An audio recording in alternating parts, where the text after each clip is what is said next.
Nous allons maintenant passer à l'examen du vœu 77. Madame Simonet, vous avez la parole.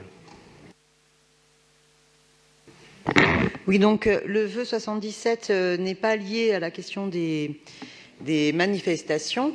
Le vœu 77 revient suite à l'interpellation violente d'un jeune dans le 20e arrondissement.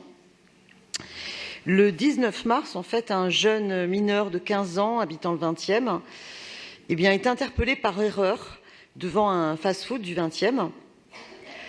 Et d'après l'enquête de Mediapart, il aurait été injurié violemment, plaqué au sol, frappé au visage, et il s'est fait couvrir la tête d'un sac. Il s'agissait en fait d'une opération conjointe de la police judiciaire de Seine-Saint-Denis et de la brigade de recherche, une intervention en vue de procéder à l'interpellation en flagrant délit des auteurs d'un enlèvement séquestration suivi d'une tentative d'extorsion de fonds. Il faut savoir que ce jeune mineur,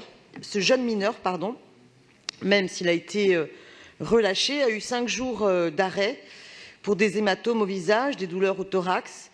Et selon les dires de son avocat, il a été traumatisé. Voilà, il n'a pas dormi la nuit avant 4 heures du matin. Il vérifie avant de s'endormir que les verrous sont bien fermés. Ses résultats scolaires qui étaient excellents ont baissé. Cet adolescent a du coup porté plainte et une enquête a été ouverte fin mars par la police des polices pour violence volontaire par personne dépositaire de l'autorité publique. Il faut savoir que même le ministre de l'Intérieur a affirmé que ces pratiques n'étaient pas autorisées par le code de déontologie de la police. Le temps m'étant imparti, je ne développerai pas plus, mais il va de soi que ces pratiques ne sont pas acceptables, de mettre notamment un sac sur la tête, ce qui s'apparente plus à des pratiques relatives à la torture qu'autre chose. Voilà, ça n'a pas lieu d'être. Je souhaite à travers ce vœu que la maire de Paris interpelle la préfecture et le gouvernement afin que de telles méthodes d'interpellation contraires à la déontologie de la police, a fortiori quand il s'agit de mineurs, n'aient plus cours. Merci. Je vous remercie. Madame Simonet. Madame Brossel pour vous répondre.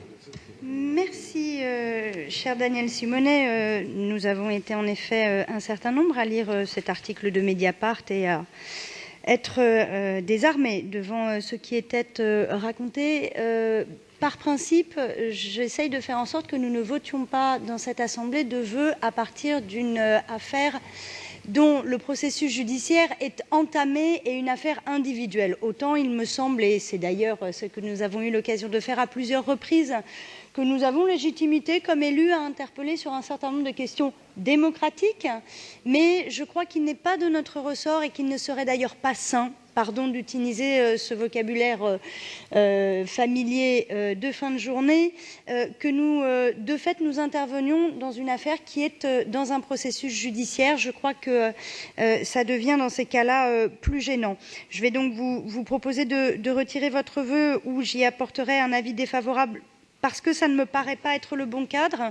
Je reviens sur le deuxième considérant de votre vœu pour vous dire que la Ville de Paris et l'ensemble des services de la DPSP qui travaillent sur les politiques de prévention, moi-même, nous sommes évidemment à la disposition de chacun et chacune dans cette Assemblée et d'ailleurs sur tous les bancs politiques pour travailler sur la question profondément démocratique, absolument fondamentale, des rapports dits police-population.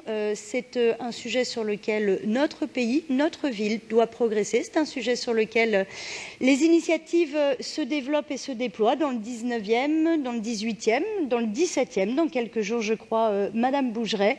Dans le 13e, c'est en cours. Dans le 12e, c'est en cours. Vous dire à quel point nous serons toujours présents pour avancer sur ce sujet et nous présenterons dans quelques jours le retour des chercheurs du CESDIP qui nous accompagnent par ailleurs, nous, Ville de Paris, dans le cadre de la mise en œuvre de la police municipale parisienne sur la question des rapports entre nos agents et la population. Merci. Madame la représentante du préfet de police. Merci, monsieur le maire. Madame Simonet, vous l'avez dit, la famille de ce jeune a porté plainte pour violences commises par personne dépositaire de l'autorité publique.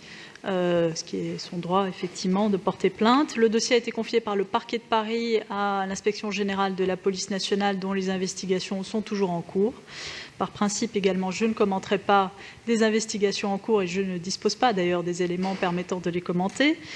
Entre-temps, je souhaite juste rappeler que les policiers ont eux aussi droit à la présomption d'innocence dans ce dossier. Merci. Madame Simonet, vous maintenez le vœu. Donc je mets explication de vote de... Pardon, Monsieur Julien. Voyez, Madame la représentante du préfet, vous venez de dire que l'enquête est en cours, donc vous ne vous prononcez pas. Mais quand un casseur cogne un policier, casse du matériel, avant même qu'il soit jugé et condamné, éventuellement, nous entendons l'autorité préfectorale, et pas qu'elle, les autorités politiques, condamner cet acte. Et c'est cela, voyez-vous, qui dresse une partie de la population contre la police. Et je le regrette, moi qui aime la police. C'est ce deux poids, deux mesures. Merci.